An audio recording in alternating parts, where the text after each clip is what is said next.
Bueno, voy a dar gracias por la oportunidad de estar aquí, por un día más de vida, porque estamos vivos, estamos sanos, comidos y agradecidos con Dios, porque nos tiene aquí en el hueco de su mano, a pesar de que allá afuera las cosas están críticas.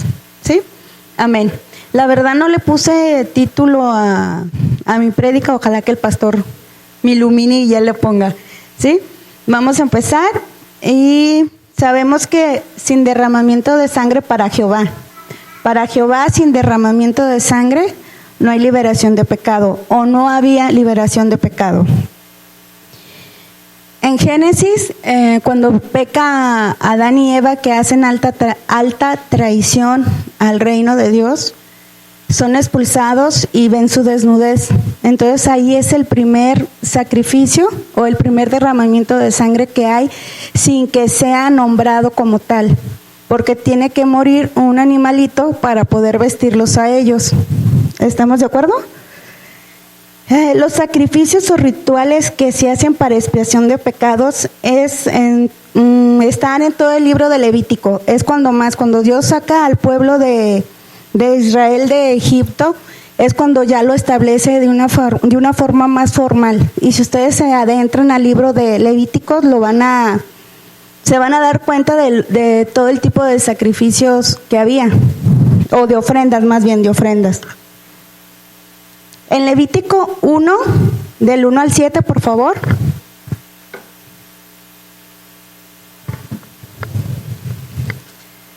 Leemos. Llamó Jehová a Moisés y habló con él desde el tabernáculo de reunión, diciendo: Habla a los hijos de Israel y diles: cuando algunos de entre vosotros ofrezcan ofrenda a Jehová de ganado vacuno u ovejuno, haréis vuestra ofrenda.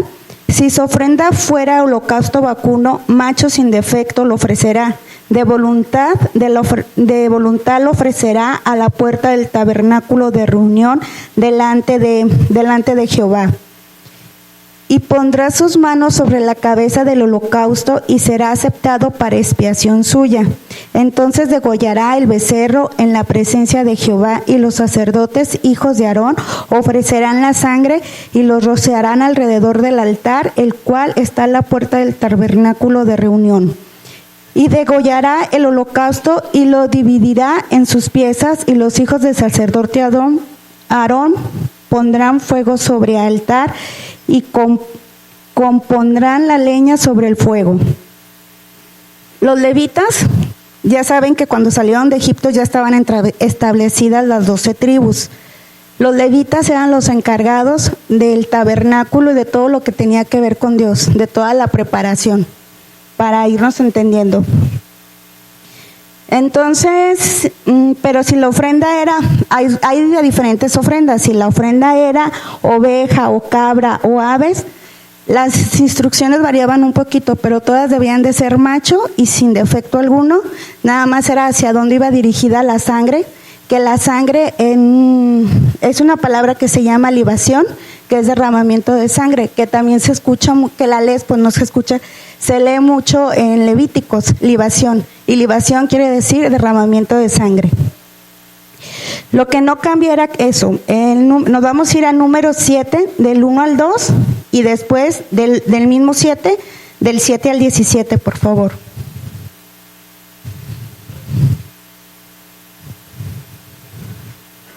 Aquí ya está establecido, un poquito más adelante ya está, no establecidos como tal porque no era la tierra prometida, el desierto, pero ya estaban más organizados. Aconteció que cuando Moisés hubo acabado de levantar el tabernáculo y hubo ungido y santificado todos los utensilios, y asimismo ungido y santificado el altar y todos sus utensilios, entonces los príncipes de Israel, los jefes de la casa de sus padres, los cuales eran los príncipes de las tribus que estaban sobre los contados, ofrecieron. Esto quiere decir, los contados es que anteriormente ya habían contado a todos y cada uno de las tribus, de las personas que había, cuántas personas había en cada tribu. Por eso dice de los contados. Nos vamos al 11 y dice: Y Jehová dijo a Moisés: ofrecerá su ofrenda a un príncipe un día y otro, para la edificación del altar. Y el que ofreció su ofrenda ese primer día fue Naasón, hijo de Aminadab, de la tribu de Judá. Su ofrenda fue un plato de plata de 130 siclos de peso y un jarro de plata de 70 siclos, al siclo del santuario, ambos llenos de flor de harina amasada con aceite para ofrenda. Una cucharada de oro para 10 siclos llena de incienso. Aquí está lo interesante: un becerro, un carnero, un cordero de 1 año para holocausto, un macho cabrío para expiación, y para ofrenda de paz 2 bueyes, 5 carneros, 5 machos cabríos y 5 corderos de 1 año. Esta fue la ofrenda de Naasón, hijo de Aminadab. Si ustedes leen todo este capítulo, se repite lo mismo para las 12 tribus, las mismas ofrendas, los mismos carneros, todo.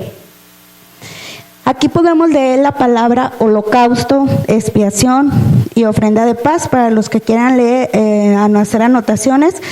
Pero si leemos todo Levítico, nos encontramos con palabras como oblación, que ya dije que era, oblación era ofrenda del pecado, ofrenda de culpa y libación. Libación es derramamiento de sangre. ¿Qué significa oblación? O la ofrenda de oblación. Oblación, ofrenda que representa en un altar que se caracteriza por ser voluntaria y porque no hay derramamiento de sangre.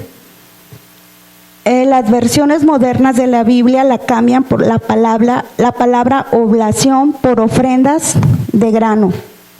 Como decía en el versículo 7:13,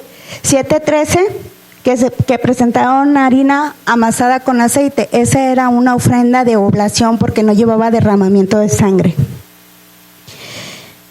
Para nosotros, para eso era esa ofrenda era para mostrar honra y respeto a Dios en su adoración. Como leímos, ya les dije, en Números 7:13. La ofrenda por el pecado, para quienes cometieron un pecado sin darse cuenta de ello y cometieron un pecado por negligencia, debilidad y porque no tenían la clara intención de ofender a Dios. Esa era la ofrenda del pecado.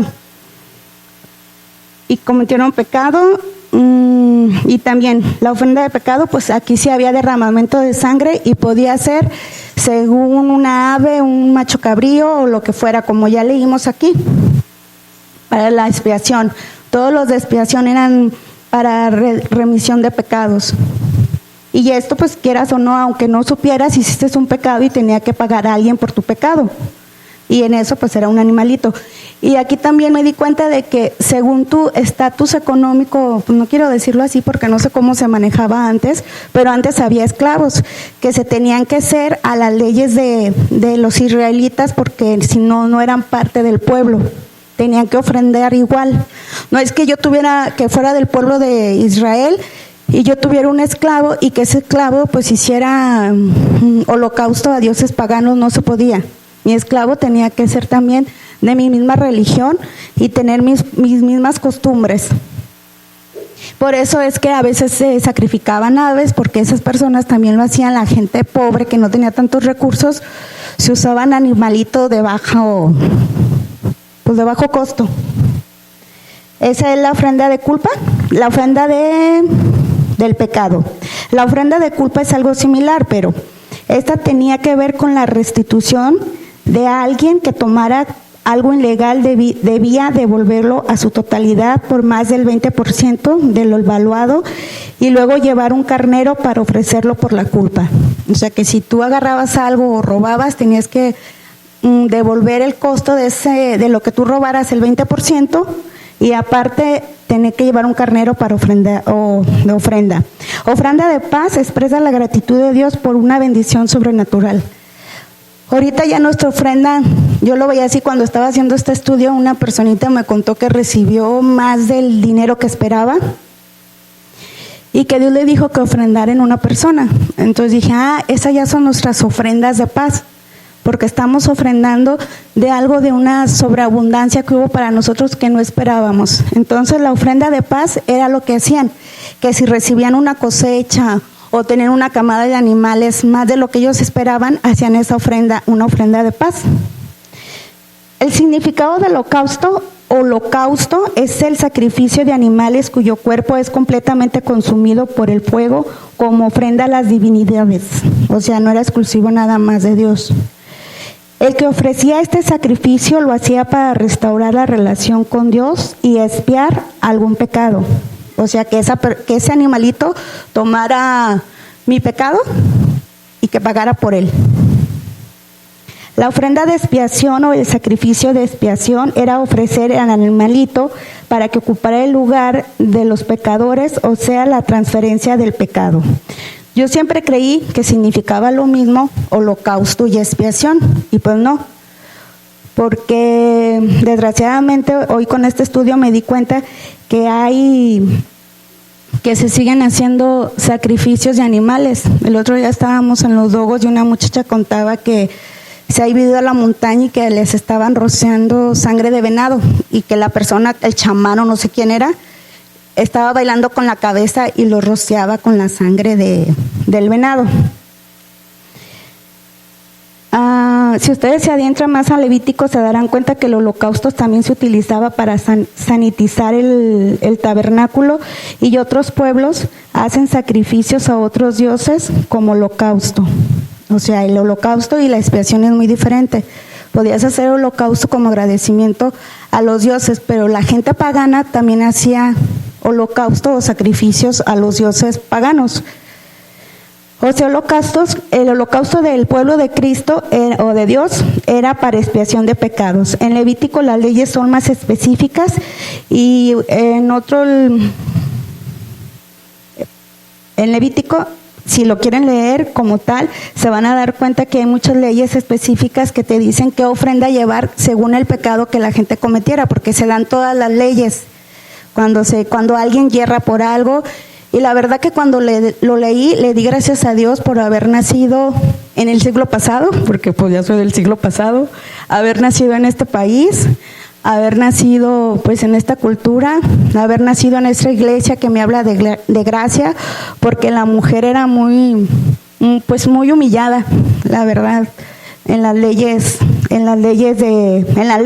bajo la ley la mujer era muy oprimida.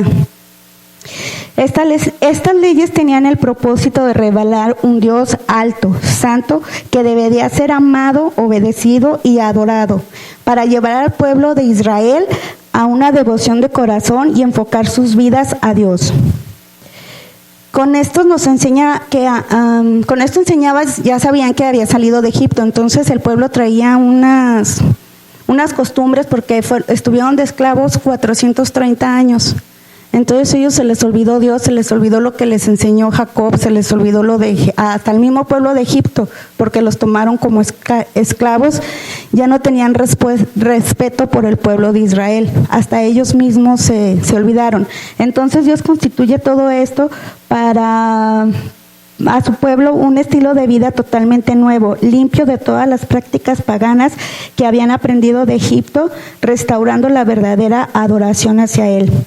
Recordando que Israel no era la única nación que hacía sacrificios o los holocaustos, porque hemos leído en Jeremías que si se han puesto atención a las lecturas, se ha dicho que el pueblo no quiso recapacitar, que seguía adorando a dioses y seguía haciendo sacrificios a dioses. Y aún así sacrificaban hasta sus propios hijos. A mí me impactó mucho cuando leí eso, que sacrificaban a sus propios hijos cuando Dios no permite sacrificios de humanos. Y lo que le interesaba a Dios era que ellos estuvieran su corazón puestos en Dios, en Él. Y la diferencia entre los pueblos paganos y el pueblo de Dios estribaba en que los sacrificios del pueblo de Dios no era para apaciguar la ira de Dios, era como un sustituto del castigo del pecado que ellos merecían, la expiación.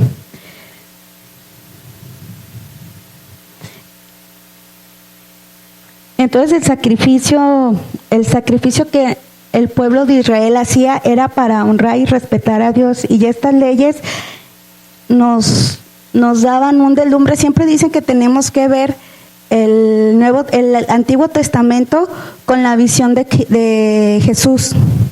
Siempre lo tenemos que leer, como que van así, ¿no? O sea, los holocaustos, el cordero, también era Cristo, el cordero sin mancha, sin defectos, sin nada.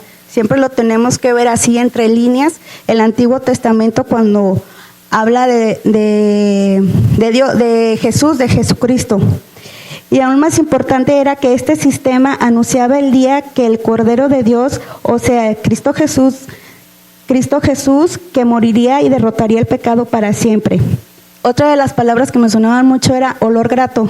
Olor grato significa que Dios estaba de acuerdo con ese sacrificio por la actitud de arrepentimiento del pueblo. Ese era, no sé si lo han estado leyendo o lo han escuchado, olor grato, una ofrenda de olor grato para el Señor. Entonces el sacrificio del pueblo era para respetar a Dios y sus leyes. Como prenda de Cristo, Cristo fue una prenda perfecta. Para sustituir ya a los animales, Cristo fue la ofrenda perfecta, sin mancha, sin pecado, cumplió la ley al 100%, y la muerte de Cristo fue la ofrenda de Cristo, el hombre perfecto que se dio a sí mismo, a Dios y a los demás. Cristo es el único medio para tener comunión con Dios, y su muerte nos libera de las consecuencias mortales del pecado. Entonces no sé si tengan una duda. Todo quedó, dice la palabra de Dios, que hubo un sacrificio único y para siempre. Y cuando yo escuchaba único, decía, pues una sola vez, ¿no? Y para siempre. Pues sí, pero también habla que un solo sacrificio suma todas estas ofrendas que había. Ofrenda de paz, ofrenda de culpa, todas las ofrendas que había para hacer sacrificios, Dios también las tomó para, Cristo Jesús también las toma para hacer un solo sacrificio. ¿Sí? ¿Alguna duda, Manuel? No, dime, si no el pastor me echa, o si no la pastora me ayuda.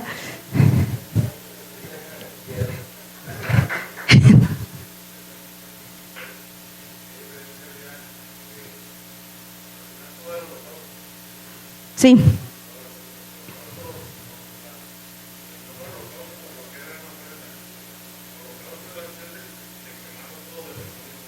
Sí.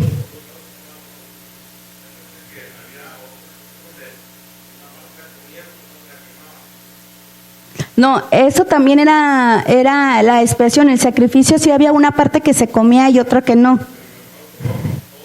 Todo era quemado. Para la expiación sí había que se quedaba. Acuérdate que los levitas era la tribu que no tenía heredad. Entonces, pues comían o se alimentaban o se sustentaba con lo que el pueblo llevaba, al templo. Entonces, pues no podían consumir todo. Sí se quedaban con cierta parte para ellos.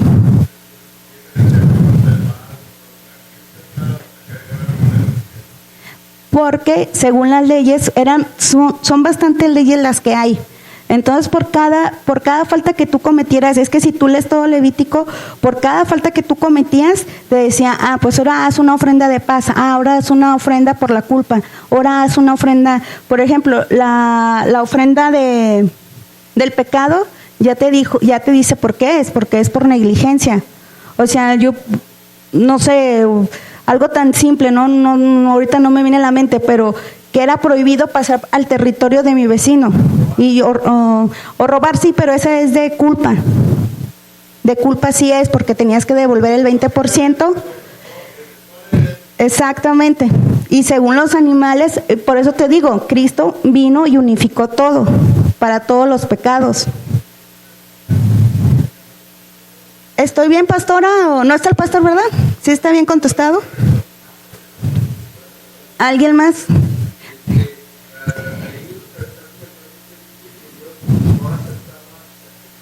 No.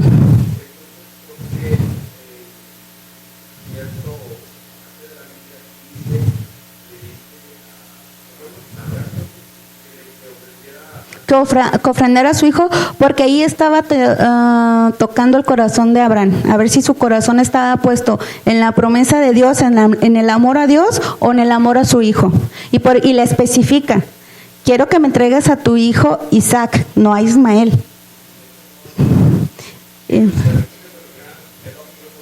Ajá, hubo quien supliera al hijo. No fue un humano. Dígame.